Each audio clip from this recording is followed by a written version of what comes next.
Shirley Weber was nominated to serve as California's Secretary of State by Governor Gavin Newsom on December 22nd, 2020, and sworn into office on January 29th, 2021. She is California's first African-American Secretary of State and only the fifth African-American to serve as a state constitutional officer in California's 170-year-long history. Dr. Weber, it is an honor to have you here with us today. Well, thank you for the invitation. I always love talking to students. I kind of miss you guys. I'm kind of in withdrawal after 40 years of teaching, but it's always good to be with students. Well, that's great to hear. I know everyone's excited to start getting to know you, so I'm going to start with a very general question. How did you get involved in public service and politics? You know, I saw that question and I was thinking to myself, how far back do you go? You know, I don't remember a moment in time when I really became involved in it. I think a part of my family's life has always been a life of service, whether it's in our church or our community, always trying to make a difference, making sure that we helped our neighbors and our friends and those who had lost loved ones. My mother was always the person on the block taking food to their homes, making sure they were secure, volunteering me to write all the obituaries in the neighborhood because I had good writing skills. So I learned a lot about the people in the community where I lived. But always, you know, believing that we had to do what we could to make the world a little bit better and make life a little easier for people. So I've always had this as a part of my existence and always sought ways at the church where I was attending as a young person, how we could make a difference as young people, not waiting for us to become adults, but seeing the problems that we face. And so at about 15, I think, or 16, because I went to a very large church, we decided we were going to host a Thanksgiving dinner for those who didn't have food and around the church in the neighborhood. And the church was kind of shocked, but we had it well organized and we basically asked people to donate the food. So some members donated their turkey dinner and this and that. And so as young people, we put on the very first giveaway, food giveaway at that church way back in the early 60s. And so, you know, so I've always had that as a part of my existence. My engagement with politics was always that I was going to help somebody run for office. I was definitely going to vote. I was definitely going to pay attention and help educate people about voting, but never saw myself as a politician, other than maybe student government, you know, where you kind of participate in volunteer things. But it was not on my agenda that someday I would run for political office. No, never, ever. I was just going to make sure that I did the best because I love teaching and I love being in schools and I love watching young people learn and grow and see their eyes open wide when they really discovered something exciting. So I never saw myself as a politician. And to this day, I still argue that I'm not a politician because I don't always act like a politician. I have to say that. I don't always do the same things as other politicians do. And so I'm a little bit different than that. But obviously, you know, if you want to make things happen, you learn very quickly that sometimes you have to step forward and do that because that's probably the fastest way to make change. It's so inspiring to hear you talk about how active you have been forever, for it's all you really know. And I think that's such a wonderful trait that your family seems to have instilled in you. I'm just curious, do you have any specific experience or moment that sparked your interest in getting involved in public service and politics? It seems like you talked about public service, but any specific, did you just think politics, government was the place where you could do the most work? Well, you know what? I've always been drafted. I have to be very honest about that. I have never volunteered to run for anything. I've always been drafted. And it's not that I was afraid of politics. I just felt that I was so busy. I was always doing something else that seemed to be more exciting. You know, I probably got some of a political profile, I think, in terms of politics, because the area in which I went to at the university in terms of Black studies immediately throws you into a political arena. You know, you go there with an academic mission and you discover that there's an awful lot of politics that has to be played, that you have to figure out the academic senate and you have to figure out how communities can come and move an institution like a university that claims that it's liberal and it's open and what have you, but it is more entrenched in tradition and itself than any institution I'd ever been in. And so I had to learn that. I mean, I was 23 years old, university professor, trying to start Black studies because we've been brought in to do that. And I had to learn the politics of the campus. I had to learn the politics of the Black community because it was the community that was really pushing the agenda for ethnic studies and the women's organizations and the others that were outside. And so I became the kind of the voice and the face of ethnic studies and all the ethnic studies groups that were there at a very young age. And so I then had to begin to push the university, push the academic senate, get on every freaking committee they had in order to make a difference. And so I had to learn the politics of the university, who's in power, how to deal with folks who have egos and those that don't have little egos, and how to basically make them move in our direction. But equally important, had to deal with the Black community and the Chicano communities that were there because they were the ones really with the power. You know, we could have been just completely ignored and wiped out because students have a tendency to change every 3 to 4 years. They're graduating, they're moving on, they're doing their thing. And so when you've got something that you want to establish that's permanent, like an ethnic studies department, you have to have a permanent support base. You have to have folks who are going to be there. And that turns out to be the people who live in those neighborhoods, who live in those Black communities, who are a part of those organizations that pushed hard to get ethnic studies. They're going to be there longer than the students. The students each time will come and add energy to it and push it. But it's really that force that's outside or the faculty force that's within. And so I had to learn the Black community. I was involved in it when I was in Los Angeles, but when I went to San Diego, I had to really entrench myself in that community so that they would have confidence in me. They would see me as a leader, that they would come to campus to help us out, that we had to go to meetings to explain to them the dynamics that were occurring and where the political base was and the political power, because most of those communities had very little contact with universities and with power bases and institutions because they seem so aloof and so far off, and they're stenched in all these rules of senates and tenure and non-tenure and all these kinds of things.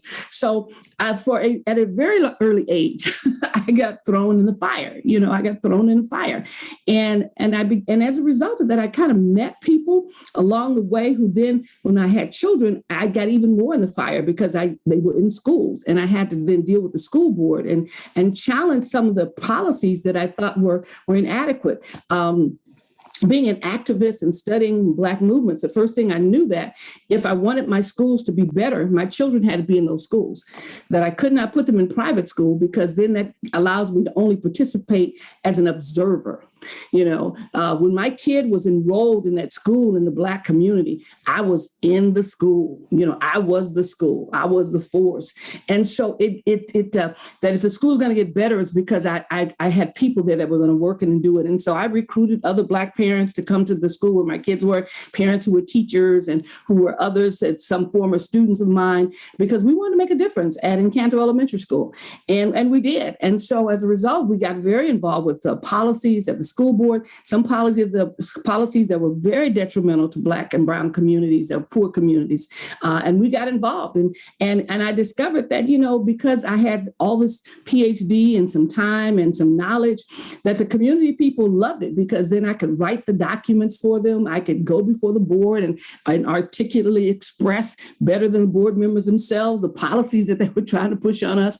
And so people began to activate themselves and become involved. And that was great because it was really the community pushing forward with what it wanted. And interestingly enough, that's how people decided, you got to run for school board. And I was like, oh no, you know, wrong decision. Let's go a different direction. Let's change this drama. But that's how I actually got into the school thing, the K-12 school, when I was at the university. I got in there because my kids were there, because the issues were there. They were integrating schools. They were making policies that were not beneficial to the kids at that school. And my kids were in that school. So it's not like I could talk about it in some distant way. This was direct. This was Akila and Akil in Canto Elementary School, my kids, my friends' kids, and we could make a difference. And we learned that very quickly as a result of the things that we introduced for the campus to do. So it was truly baptism by fire without intentions at all. But we got involved in it, and that kind of pushed folks toward me, I should say, in terms of looking for me for leadership. That's really great to hear, Dr. Weber. I think it's really interesting that you mentioned that you in a lot of ways were kind of thrust into your positions, into your roles. And it wasn't so much so that you volunteered, but that, other people kind of around you helped push you into those positions of influence and power, and, in the various positions that you served in. And so I think that's a really, really interesting a note, because I haven't, in my experience, I haven't really met anyone who's described it like that. Usually it's a personal desire to want to get involved or run for office or whatnot. But the fact that there was this kind of almost community support is really, really interesting to hear. On that note, I'm sorry. I'm so sorry. I just want to say, like, that's such a huge compliment that people for your entire career are seeking you out.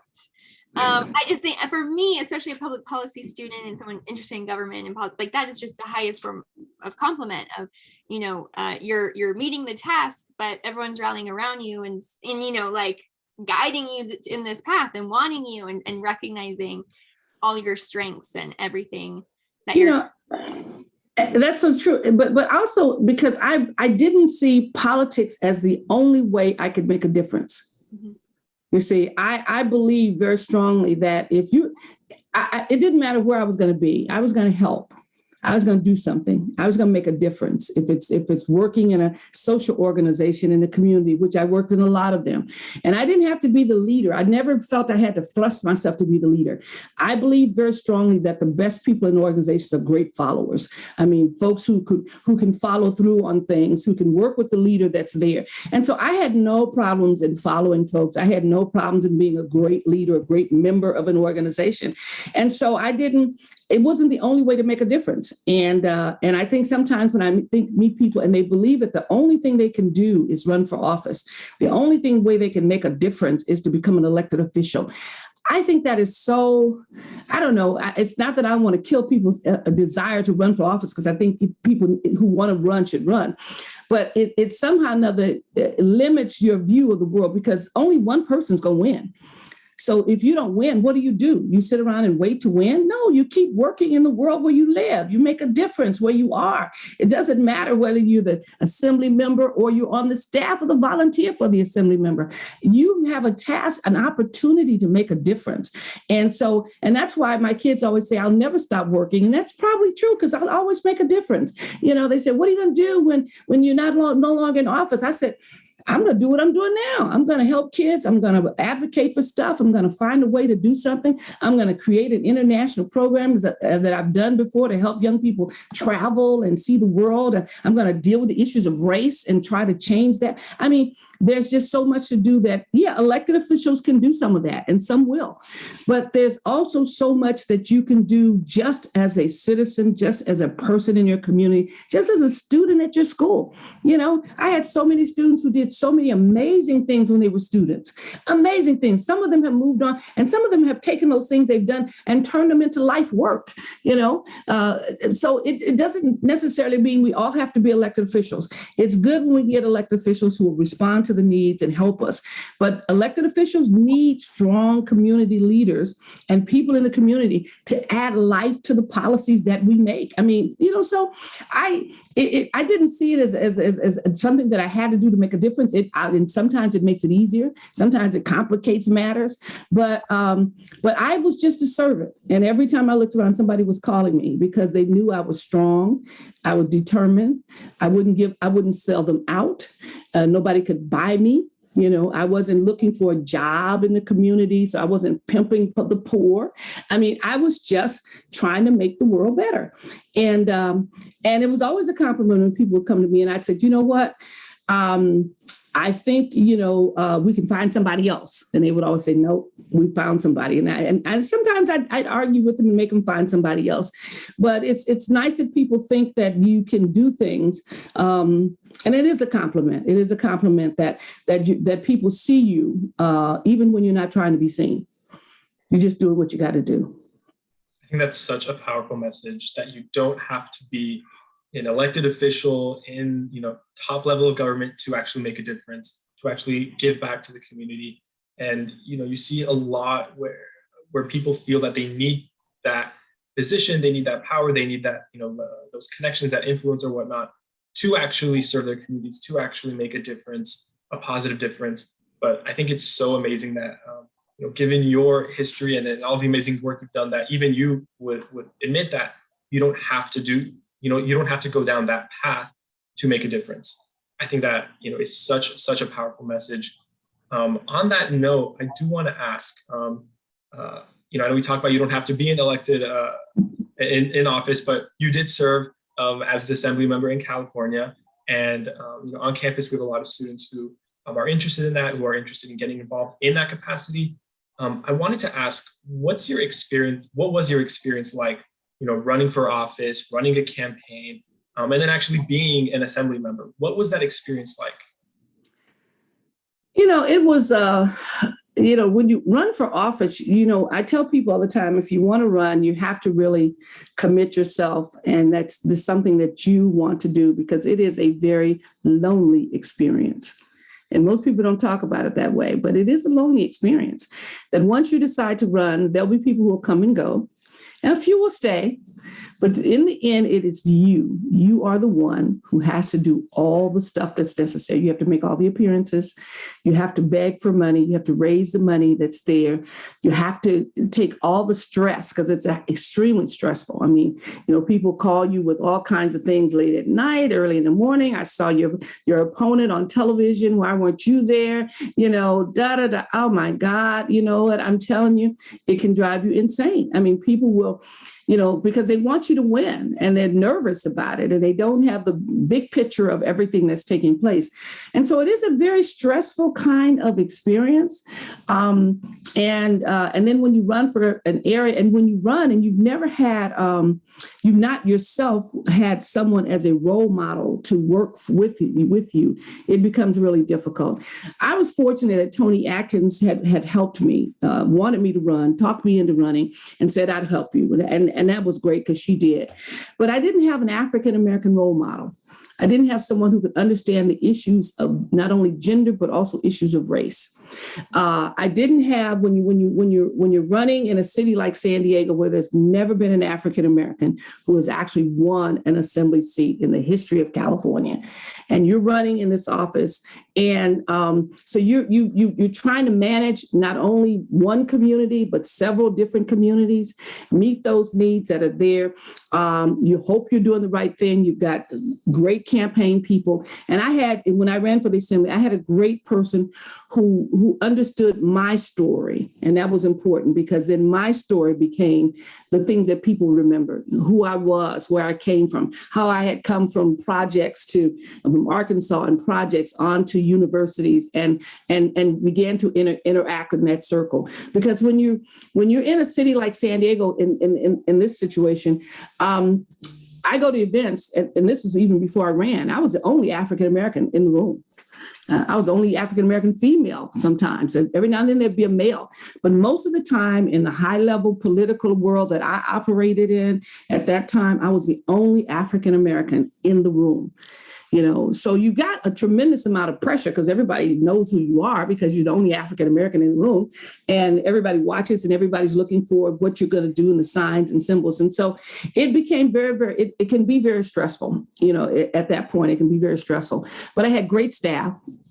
I had people who believed in me. I had some older women on my block who volunteered. They didn't have a lot of money, but they said they were going to open my campaign office every day from 9 to 5, 7 days a week. And they did, without any pay. And that was their contribution to the campaign. And they had all retired. So they were in their 70s and they were retired, but they kept my campaign office open and professional. And that was their contribution to the campaign. And I'll never forget those two women. I don't care what table I buy at some banquet or whatever. They're the first ones at the table, because they gave such a tremendous sacrifice to the campaign. And it was that kind of, you sometimes run across that kind of commitment that is permanent, because other people go and come. They want to see if you're going to win, because then they can get a job, working for you or whatever it may be. But I had a couple of really, really amazing individuals who focused on that, who focused to work on my campaign, and just were awesome in terms of what they provided. And I had a great campaign person. But I also, in running, the good thing with me is I had 40 years of serving this community. as a professor, as a school board member, as a member of the NAACP, the Urban League, the Jackie Robinson Y, the United Way. I had a long history of service so that they knew me. And that made it easier, even though I was running in a campaign of 6 or 7 other people. I had the longest history of knowledge. So when people saw my name, when students saw my name who had now lived in San Diego, when other faculty saw my name, when people in communities, they recognized the name. And that was important. And I tell people your name is extremely important. And so it was challenging to now look at folks and have to raise money. That's the hardest thing for me, is to raise money and beg people. I'm good at begging for other people. I'm not good at begging for myself. And I had to be trained to believe that I was worthy of folks giving to me because of because I'm so used to getting it for someone else and not for me. But it was a difficult it wasn't a hard campaign. It was just that it was a transition in my life where I had planned on doing something totally different. And all of a sudden I had to transition now and become a candidate, answering to people, making sure that I could respond to folks, and then dealing with the naysayers. I mean, I had people tell me I was too old to run. A woman told me that I was just too old to run. I never had a woman who was about my age who was against age, and she said, "You're not going to be able to do very much." And she went on, and so it was funny because about 5 or 6 years later, I saw, and she goes, "Oh my God, you've done more than all the young people in the assembly," and that kind of stuff. And I said, "Well, sometimes age and experience helps, because you don't have as much anxiety about life as young folks do when they're trying to balance all these things in their future." But it was very stressful. But and I had to learn a lot, because in the past, I kind of ran a campaign or whatever and won. But to have a campaign that was in San Diego and in Sacramento, I had people in Sacramento who didn't believe in me because they said they didn't know me. And I said, well, it's not important that you know me. It's only important that San Diego knows me, because those are the folks who vote for me. And so they were all shocked when I won. It's such a large number because in the primary, because they just figured, we don't know this woman. She's not a mayor. She's not a city council member. She's not working here in Sacramento. She's not a part of our party, our group in terms of activities. And so as a result, they would look like, we don't know her. And Tony Atkins was saying, but you will. It's one of those kind of things. She kept saying, but you will. And when you meet her, you will know what you've missed out all your life. And so it was really kind of funny, but it was a difficult campaign to constantly try to sell yourself after so many years of working in communities and things of that nature. But I took it as a really unique opportunity once I discovered that no African-American had ever won the seat before. And I realized that if nothing else, I had to win so they could realize that they could, that they could actually break this wall down that had been up. And many people had run before, but they had never won. And I thought, okay, I can't lose. I can't lose, because if I lose, it may be another 15, 20 years for anybody to try to run again, believing that this is something just can't happen in San Diego, because San Diego doesn't have a large Black population.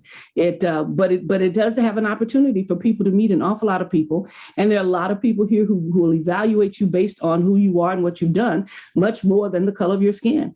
And so that was one of the things I was pleased about. I said, we're going to break this barrier down. And then I committed myself as saying, I may be the first, but I won't be the last. And began to work with women to help them run for office in San Diego. And we've got now a number of Black women who are running for office, who are holding positions. And almost every election, there's a couple of Black women on the ballot somewhere running for various positions. And, and we work with them to try to help them understand that this is possible, that you don't have to be in a community that's 50% African-American to run for office, that you can run because you're a good person. And so it was an interesting campaign. And, after that, people kind of knew who I was, and it wasn't, every election was a little bit easier than the last. But surely it challenges you. And like I say, it's a lonely experience, because when you get these crazy calls, or you see these polls, or you have people calling you, you have to, still believe in yourself when nobody else does. Absolutely. And representation is so important. You've had such a unique experience that I'm so glad that we have you on this podcast to share your thoughts and everything that you've gone through to get where you are today. And I mean, it's just really so impressive. And I'm so glad to have this opportunity to speak with you. I'm curious, moving on, in a different capacity at the state level. What has your experience been as California's Secretary of State? A lot of folks don't know what a Secretary of State is. They, especially young people, they think I take minutes at meetings. I said, no, I don't do that.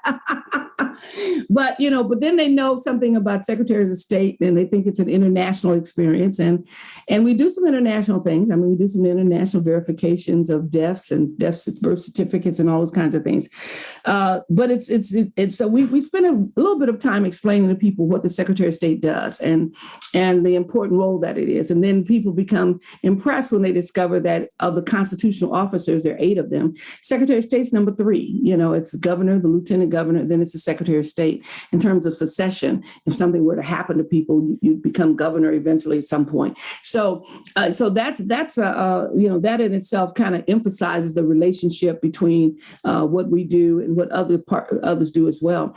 It's been an interesting experience in coming into, because I'm coming out of a situation where I was chair of a department. And so you have that kind of academic world. And so then I transitioned to being in a legislature. And the legislature is a little different because it has very specific goals in terms of writing legislation and doing those kinds of things, but also a constituency that is only, 500,000 people. So you have a smaller world to deal with. When you're Secretary of State, you deal with the whole state. That's number one. You got the whole state. You've got, which means your constituency is 40 million people. You've got tremendous responsibilities in terms of all these different layers. There's 7 different departments in the Secretary of State's office. There are over 600 employees in the Secretary of State's office. So you have a really almost like a little country that you're running itself, because you got personnel departments, you've got an IT department, you've got folks who work on policies and legislation. We've got a whole election unit. We've got all the businesses and nonprofits and this and this and that. So it's a huge operation. And but when you break it down in some way, it's just like the assembly. It's people, it's people trying to do a good job. And in the past, and one of the things that I'm doing now with this organization is helping them to understand that it's not just Shirley Weber, the Secretary of State. It's all of us, all 6 of us serving the people of California. And I've always operated as this is a family, that when you have issues and concerns, we all work on it. That when you rise, all of us rise. When anything fails, we all fail. And so therefore, we have to all put our energy into it. And so we're slowly structuring the organization so that it's not all these silos, but really a family.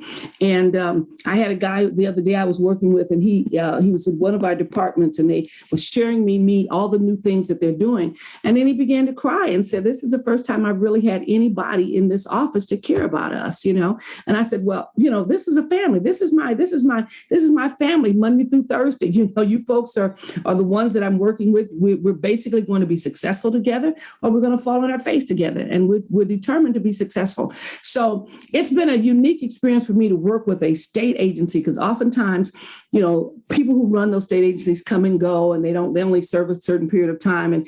And I've spent a lot of time knowing that when I've worked in an agency, whether it's a university or whatever, it's that the people who work there, if they feel loyal to you, they will give you everything they have. They will make sure it happens. They will make sure that it takes place. They will be concerned about your image. I've got people on my staff at the state level who've been with me since I was an assembly member. When I first went into office, some of them volunteered and worked on my campaign, and they helped me every step of the way, so that when I decided to go when I was offered Secretary of State, they had to think about it, because some of them were thinking of retiring, and they decided, and others said, you can't leave her over there by herself. You got to go with her. And that's what they did. They came over and they've been a part of the team. They've been helping them understand the culture that I bring to the Secretary of State's office. And because I treat them like family. They're like family. If they're in San Diego, they're visiting me. They're family. I'm helping them structure their lives and their children and their families, because once I care about you and you care about me, then we're never going to fail. We're always going to grow. We're always going to develop. And so I've spent some time working with everyone in our department to make sure that we work together, that I get to know them. I do the same thing with all of 58 counties. I've called every county registrar voter to talk to them, to get to know them personally, to know their families, to help them, to protect them in these times of difficulty. Because once you do that, they become loyal to you. And they work with you, and they have the same kind of value and commitment about what we should need to do for California that you do. And you're just not out there by yourself and failing on your own. They're going to make you successful. I found this to be true in the assembly. I knew something about everybody's family in the assembly, not to be nosy, but to be helpful. You know, that when I had students, they may be Republicans, and they would come and say, I want my son to talk to you because he's trying to go to college and he can't make a decision. I said, okay, because they all knew I knew a little bit about universities, and I would have them call me. And we talk about what they want to do and where they are and what they're going to be and those kinds of things. The same is true with their wives. Some of them are going back to school, want to know what to do. And so you end up getting to know them because they are people, and the policies you write are about people, elections about people, and businesses are about people. And so I want them to understand that I care as much about them as I do the job that we're doing. And together we'll obviously do a better job. So it was interesting to me because it was quite a change, because I've never had 600 people responding to me at once. And so trying to develop an organization that is effective and that runs effectively for California with 600 people is quite a change, quite an operation. But it's been a good change for them, and it's been a good change for me to test my skills and my passion and my drive and my ability to lead a large organization. And it takes the same skills to run a little one as it does a big one, if you pay attention carefully.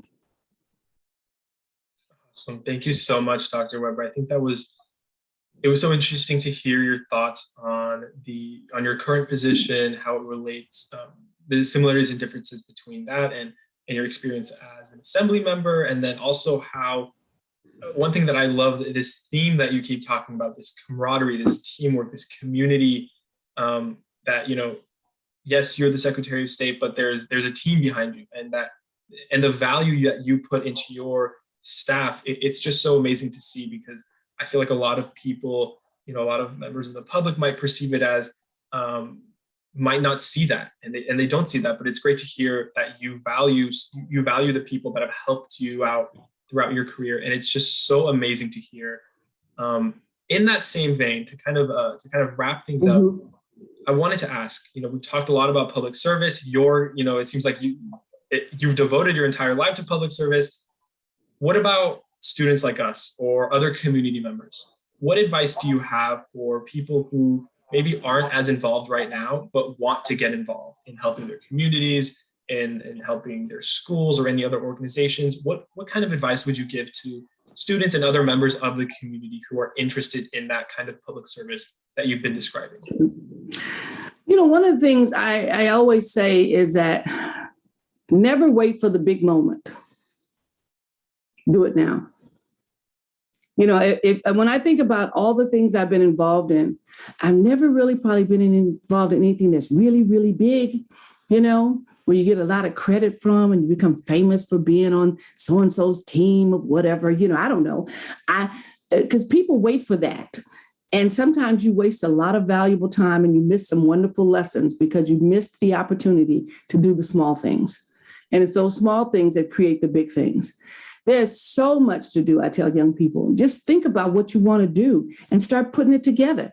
My friends always complain that I'm forever dragging them into my stuff, and they're my age. And so, but they can think about when I wanted to decide that I was going to do a special program to take kids to Africa. I didn't have any money. I just had some folks thinking about it and working on it, and we started it. And that led to my study abroad program at San Diego State. And then it led to my girlfriend, me demanding that she bring the high school students from Crawford with us to South Africa. These are kids who've never been on a plane, never been out of San Diego. All the work that we did in finding agencies to work with and that kind of stuff. I didn't wait for, a program to do water for Africa. Not that that's a bad program, but there was just things that we could do on that campus to make a difference. And we did it. There were things, there are communities that you can think about that you can go into. There are kids who need to be tutored, that need help. Find your passion. What do you really want to do? What do you really love? in a small way, and then do it. Begin to do it. And you will be surprised that it will lead you into other areas that you had never dreamt of going before. If it's working on a campaign, it's volunteering. I had so many students who came to just volunteer in my office. And one of them eventually came to Sacramento with me and as a student and did an internship. And her energy about a few things that were small initially grew into such an enormous program. She taught me about EBT and food stamps, and she taught me and students needing it. So when you look at all the legislation I did about homeless students and food banks on every campus, when I go on campuses now, people say, here's a food bank as a result of AB, blah, blah, blah, blah, blah, because we had to remove some barriers to let food banks bring food onto campus, things that were just crazy policies that didn't make sense.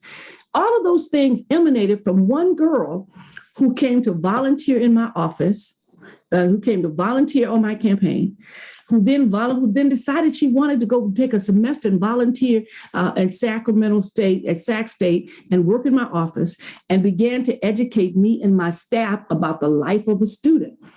And as a result, all the students started coming with issues about fees being raised and this taking place and that taking place.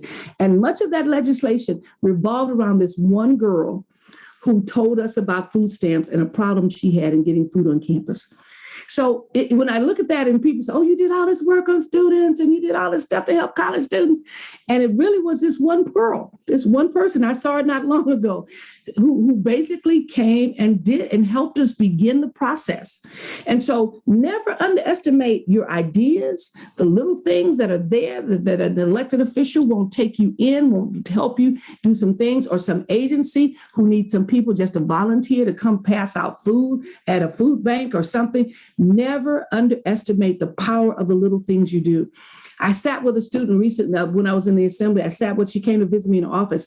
In my office, I kept looking at her face because she looked familiar. And she was a student who decided to go to South Africa with me. Her mother gave her the money. She decided to go. And she saw the hunger in South Africa. And now she's in charge of this food program, this international food program that she found the passion to do as a result of that work and constantly working with the South African kids when she came back. And now she's running this program, a national program and an international program on food insecurity. And it was so interesting because she said that's one experience that gave her something to do, that she realized that was her passion. So rather than sit and wait, students, this is your moment. Don't believe you're the future. You are the now. Get it done. Find something on your campus. There's a lot of stuff in Riverside, and there's a lot of things in Riverside community that needs help, that needs students who know how to read and write and who can write things. Like I said, I wrote all the obituaries in my community. Why? Because I knew how to write. And my mother said that other folks didn't know how to write. And so every time somebody died, I had to go into my neighborhood. I had to go to the neighbor's house and write the obituary of her son or this one or that one. I learned a lot about those folks. I learned a lot about my community. I learned a lot about their needs. And so never turn down these opportunities, because you'd be surprised how they open doors for you to do things that you never dreamt of before. I tell people some of the things I did. As a teenager, I did an album, a gospel album, and took my friends across country to promote this album. I mean, I was 20 years old, 21 years old. I mean, who does that stuff? But we wanted to do it. We formed an octet. We were really good and well known. And then we decided we wanted to go across country to do this program. And so we had been singing these songs. We raised the money. We went to the studio, created the album, got the cover, did the whole bit back in the day, and had a great time doing it. It's a part of our life when we were in our 20s that if we had been like others and said, well, we don't have a promoter and we don't have a director and we don't have a, we wouldn't have done anything. Okay.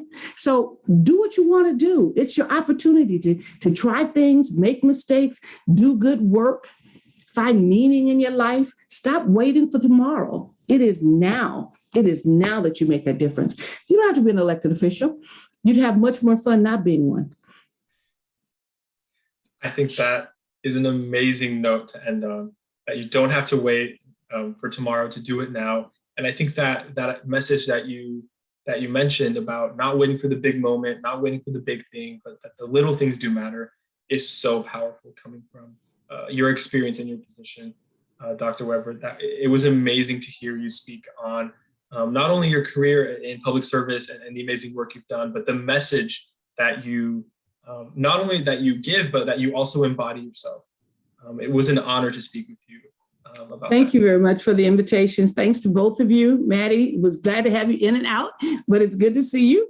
And thanks so very much, Kevin. I enjoyed it. And the gentleman who's on here with me, he's been with me since the beginning. He's one of those folks who's been loyal and faithful and diligent and hardworking and makes my office what it is. I thank him so much, Joe, for being online with us today. Thank you.